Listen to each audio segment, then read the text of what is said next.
妖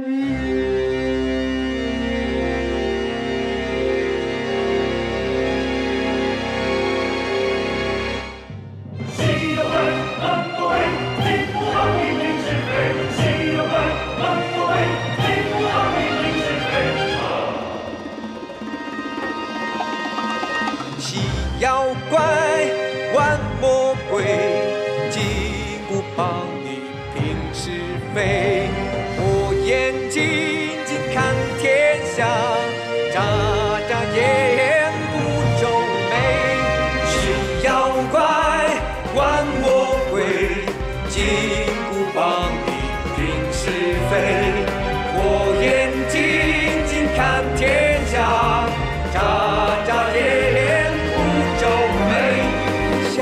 小猴头大领雷，天上地下有口碑，手中如意是宝贝，天地之间我怕谁？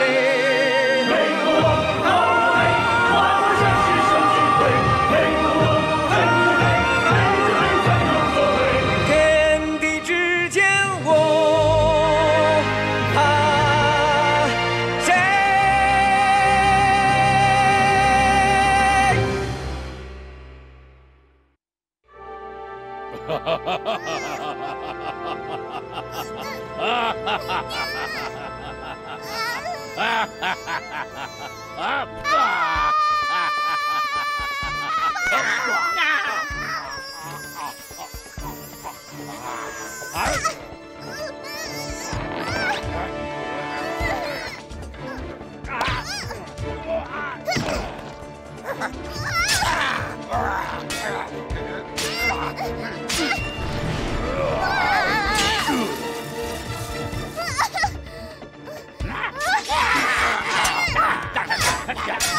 ？Sige, ulihin niyo siya! Ano ba kayo? Sa dami niyong yan, hindi niyo siya magawang matamaan.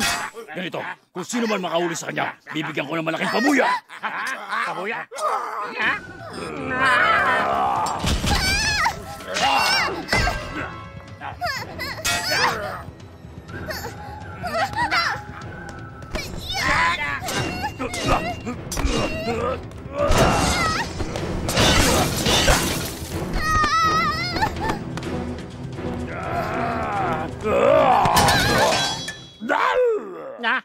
Nahuli rin natin siya. Atin ang ganti Mga gonggong! Tingnan niyo muna kung talagang nandyan nga! Sige, tingnan niyo!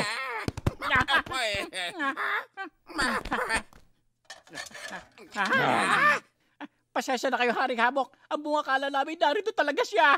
Mga walang silbi! Hindi mag-alala. Hanapin po namin siya.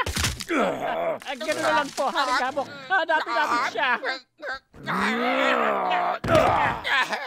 Opo, Haring Habok. Gagawin namin ang aming makakaya, Haring Habok. May nakakaalam ba sa inyo kung saan galing ang kutong lupang yon?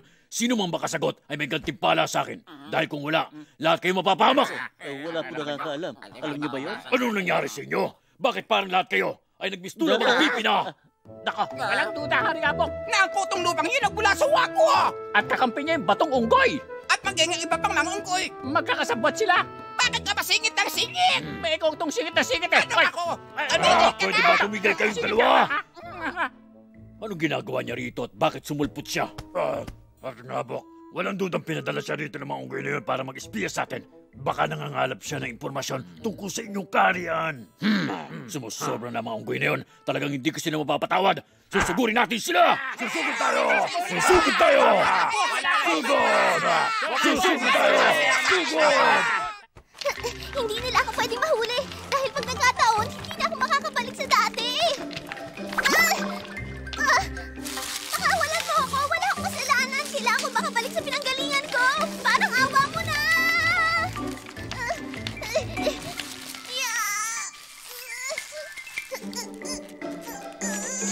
Pagbalik ko dito, tuturuan ko kayo ng leksyon. Ay, kaya lang, pagod na ako. Parang hindi ko nakakayanin pa.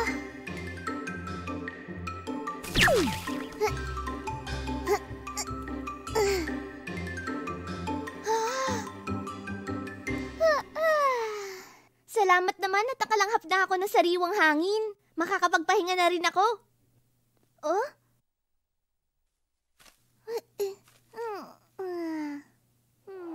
Oh? Mukhang hindi ako ligtas dito dahil baka tangayin ako na malakas na hangin.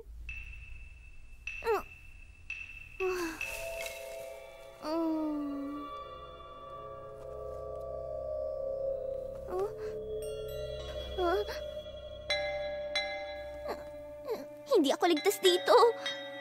Kasi baka biglang may lumitaw na ahas.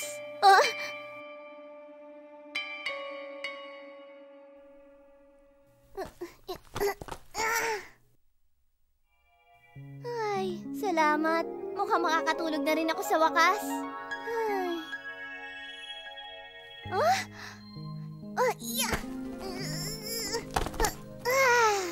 Ay, sa laki ng kagubatang ito, dito ko lang pala may kitang matutulugan ko na masarap.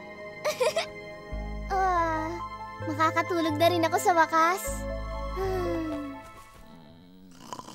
Sumalakay sa mga sandaling hindi sila handa at magpakita sa mga sandaling wala silang kawala. Kilalanin ang kalaban at magwagi sa labanan. Maaari kang matalo o manalo. Ang mahalaga, nakapaghanda ka sa laban. Pero teka sandali lang. Huwag na nating pahirapin pa ang sitwasyon. Madali lang naman kung iisipin eh. Dahil kung tutusin, hindi mahirap kalaban si Habok. Dahil ayon sa karanasan natin sa pagkikipaglaban sa kanya, hindi siya basta sumasalakay. Basta lagi niya lang dala ang malaking pulutong ng kanyang alagad. Ang kailangan lang natin siyang paghandaan. At hindi lang basta mga tauhan ang dala niya, kundi iba't ibang uri pa ng mga makapangyarihang sandata. Tama kayo. May ganti silang espada, malalaking martilyo, may dambuhalang tinidor din, at meron din silang kakaibang uri pa ng mga sandata. Idagdag mo pa riyan ang kanilang mga mamamana. Lahat ng kanyang alagad ay biyasa sa paggamit ng mga sandata. Pero tayo, ano bang meron tayo? Wala kundi mga mani at bato, mga tinik at balat lang ng saging. Wala nang iba. Kaya talaga nakakatakot kung sasalakay silang bigla dito sa ating lupain.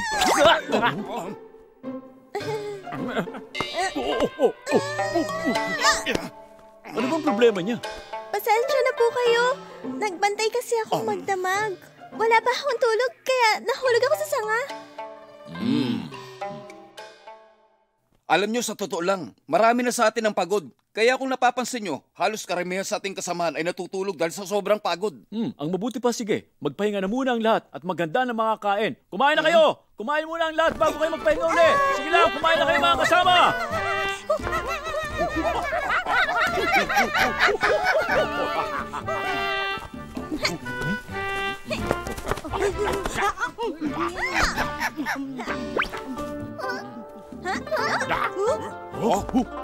Huwag din niyo ako kakainin!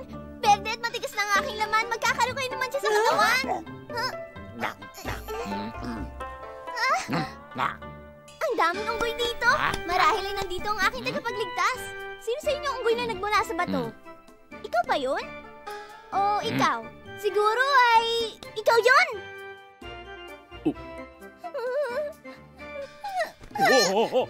Ikaw na nga yun! Alam mo ba kung saan ako nakarating para lang hanapin ka? Muntik pa ako mapahamak. Pero ngayon narito ka na. Hindi na ako mahihirapang samahan ka. Bakit wala kang imik? Teka nga bata, ano bang pinagsasabi mo? Huh? Nakakapagtaka? Tingin ko hindi ka naman dapat ganyan katanda eh. Pero ikaw ba yung unggoy na nagmula doon sa loob ng bato? Siya ba yung tinatawag na batong unggoy? Kung ganon, hindi pala siya yun. Hindi siya ang aking tagapagligtas. Sino kung ganon sa mga narito yun? Hay nako, ang hirap nang makilala. Alam mo, ang kabaitan ay dapat suklian tulad ng tubig sa isang bukal, ha? Kung ang mga tao ay naging mabait sa akin, hindi ko yung makalimutan habang ako'y nabubuhay. Alam mo, sa mura mong edad ay alam mo na ang isang mahalagang bagay. Ngunit hindi malinaw sa iyo kung sino dapat mong pasalamatan. Tama ba ako, bata? Wala naman ako naintindihan dun eh. Ang ibig niya sabihin, kung gusto mo mahanap ang tagapagligtas, pwede ka naman naming tulungan sa paghahanap. Pero hindi ka pwedeng manggulo dito basta-basta. Sabi mo, ang iyong tagapagligtas ay isang unggoy na nagmula sa bato. Pero hindi lahat dito nagmula sa bato. Hindi malinaw sa akin.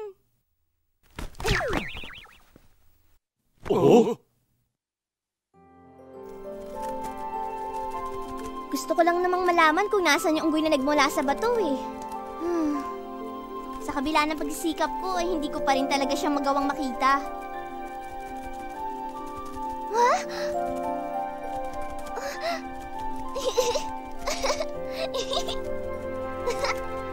Yeah!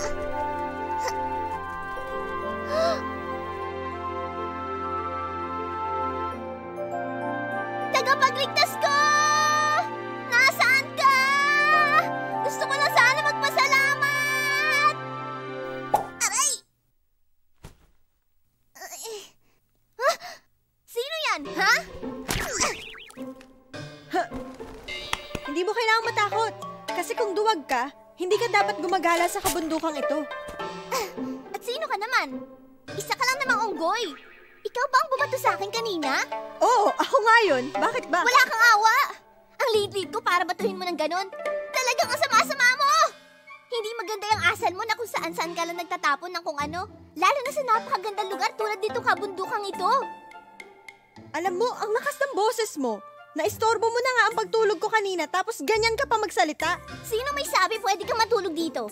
Kung ganon, dapat masalo kita pagalitan. Hindi ito isang lugar na pwede mo tulugan. Dito ka natutulog sa isang napakagandang lugar na ito? Paglapastangan yan sa kagandahan ng bundok, ang dapat sa iyo ay parusahan ka! Hindi ba saring paglapastangan yung ginagawa mong pagsigaw-sigaw? Naaabala mo kasi ang mga tahimik na nilalang dito eh. Nakakainsulto ka na! Umuwi ka sa inyo para maturuan ka na yung mga magulang kung paano magbigay galang sa ibang nakakasalamuha mo. Kung gusto mo igalang ka ng ibang nilalang, matuto ka rin gumalang. Isa pa, wala akong mga magulang. Lahat ng nilalang may magulang. Bakit? Nagmula ka ba sa bato para sabihin wala kang magulang? Oo, tama ka. Nagmula nga ako sa isang malaking bato. Anong sabi mo? Ako ay nagmula sa loob ng bato. Malinaw na ba sa iyo ngayon? O bakit? Bakit hindi ka nagsasalita? May sakit ka ba? Ikaw na nga ang hinahanap ko. Huh? Nahanap na rin kita sa wakas! Ikaw ang tagapagligtas ko, ikaw na nga yan! Alam mo ba sa paghahanap ko sa inyo kung saan saang bundok ako nakarating? At kung gaano karaming paghihirap ang pinagdaanan ko? Muntik na rin ako makain ng mga halimaw habang hinahanap ko kayo. Buti nakita na kita! Ano ba yung sinasabi mo? Kanina sinasabi mong wala akong galang at walang modo. Ngayon biglang nagbago ang sinasabi mo at tinawag mo pa akong tagapagligtas? Hindi naman kaya nababaliw ka na? Naku, oo nga! Paano ko nagawa at nasabi mga ganung bagay sa aking tagapagligtas? Sige na, ako na yung walang galang at walang modo at may pinakapangit na boses. Huh? Kung hindi dahil sa boses ko, baka ako na ang pinaka-perpektong tao sa mundong ito. Ang bundok na ito isang napakagandang lugar kung saan pwedeng matulog. At saka sayang naman kung hindi natin ito pakikinaba...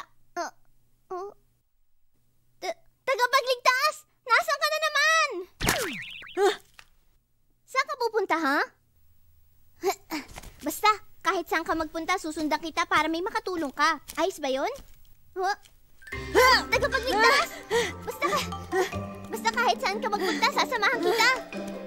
Hindi ako tagapagligtas mo. Kaya wag mo na akong tatawagin ganun. Pwede ba? Tagapagligtas, masyado marangal ang pagkatao mo. Gumawa ka ng mabuting bagay pero ayaw mong aminin. Idulo talaga kita. Pero ano ba yung mabuting ginawa ko? Ano ba? Wala akong matandaan. Ikaw ang nagpalaya sa akin. Eh, hindi nga kita kilala eh. Paano kita pinalaya? Ganito kasi ang nangyari.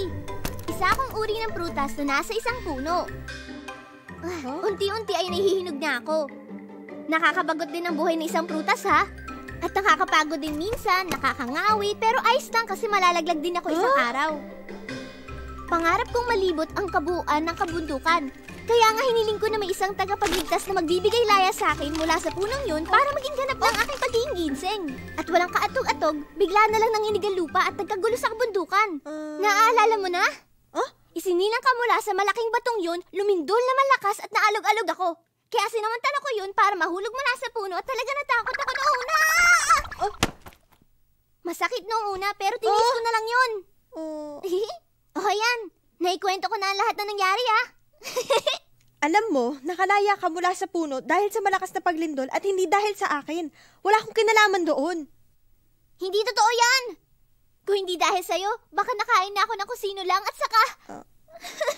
baka wala na akong buhay ngayon. Kung nangyari yun, baka wala na ako ngayon. Aminin mo na kasi na ikaw ang nagligtas sa akin. Oo na, sige na. Ako na ang nagligtas sa'yo. Pero marami akong gustong gawin eh. Kaya iwan na kita rito ha. Dito ka lang ha.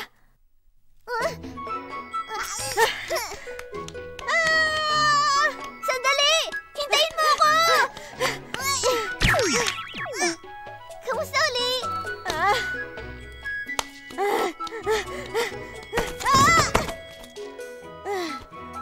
Ano ba? Talagang ayaw mo akong lubayan ah. Bakit naman kasi gusto mo akong takasan? Gusto ko lang naman tulungan ka eh. Makakatulong ako sa'yo. Pwede ako lumaban para sa'yo. Susundan kita kahit saan. Kahit ano gagawin ko para lang paglingkuran ka. Ayaw mo pa rin nun, ha? O sige na, gawin mo kung ano gusto mo. Huwag mo lang ako tatawagin tagapagligtas. Para kasi kinikilabutan ako eh. Tsaka parang hindi talaga ako sanay eh. Ano itatawag ko sa'yo? Kahit batong unggoy na lang. O sige ba? Magmula ngayon, batong unggoy na yung tatawag ko sa tagapagligtas Sabi ng ayoko niyan eh. Isa pa, hindi ko papatulan ng anumang gusto mong mangyari o gawin ko. Kaya huwag ka na magsasalita pa. O sige, ititigop ko na ang bibig kong ito mula ngayon.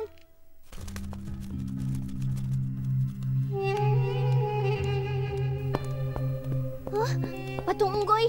May sumusunod sa ating puting usa kanina pa. Puting usa? Teka, wala naman ah. Ha? May karapatan kang magsalita. Sabihin mo nga kung nasaan ang usang yun.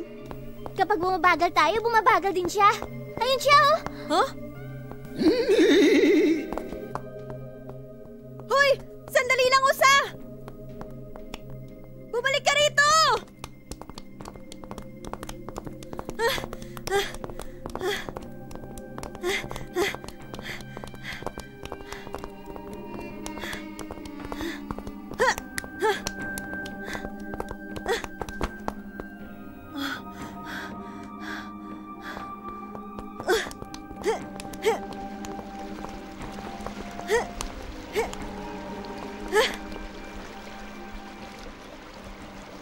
Huh?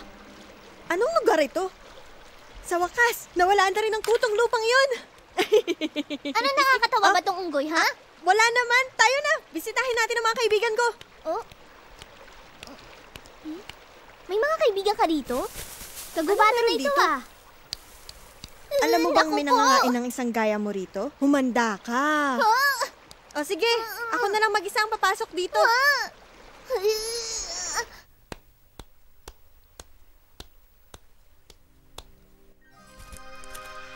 Jade Rabbit! Ako ito! Nandito ka ba?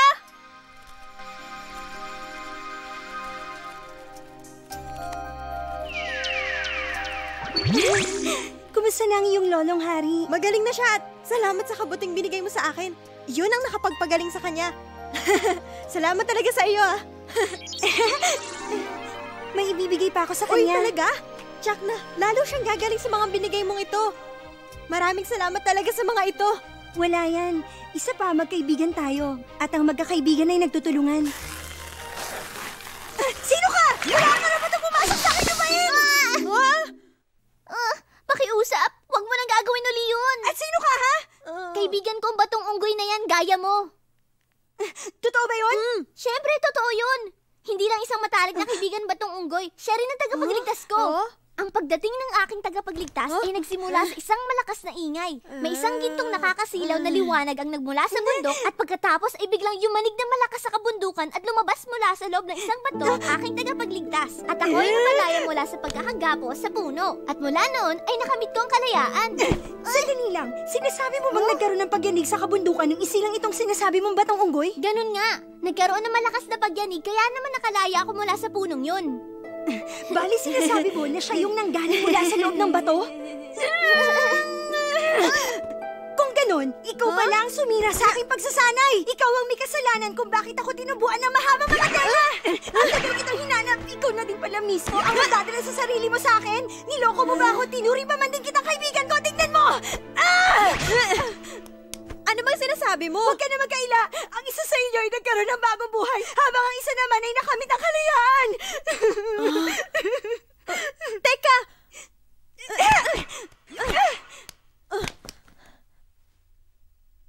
Hay!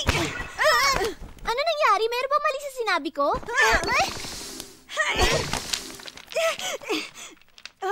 Hindi ko alam. Huwag mo akong tanungin.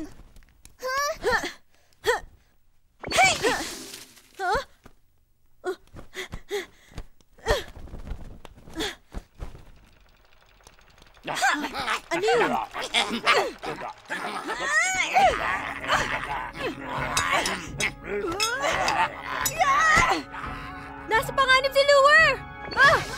Ginseng, tulungan mo kong pigilan siya. Mag-iingat ka, ha? Umalis ka dyan!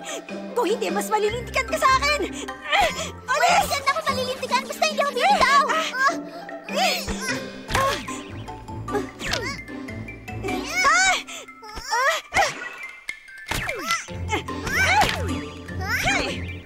Nandito ako! Nandito ako! Nandito naman ako!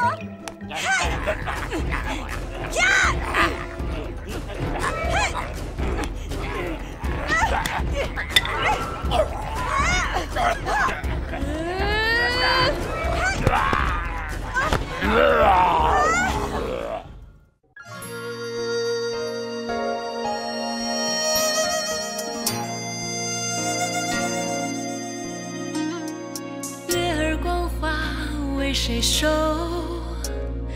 要送轻舟随波流，青山绿水在等候，风起云扬四方游。天上虽有仙境无限，心却系在华山水帘。再多磨难又有何妨？只为家园美丽依然。